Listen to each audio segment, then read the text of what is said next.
Welcome to the 1 Minute Apologist. We interview the world's leading apologists to provide credible answers to curious questions.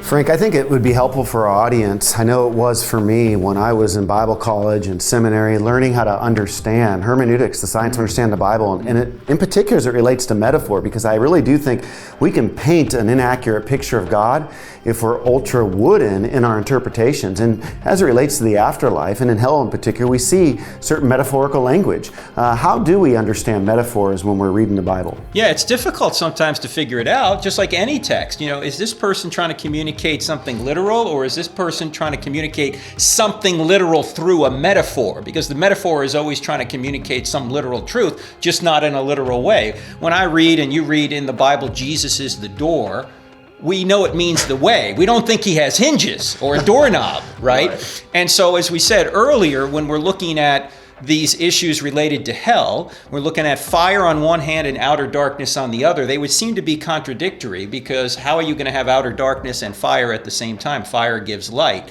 It seems to communicate destruction. Also, we're talking about beings, Satan and demons, that are immaterial. How would fire affect an immaterial being? It wouldn't. But it would affect an immaterial being if it meant to be separated from the only source of goodness, or the ultimate source of goodness, and that is God. That's literally what hell is.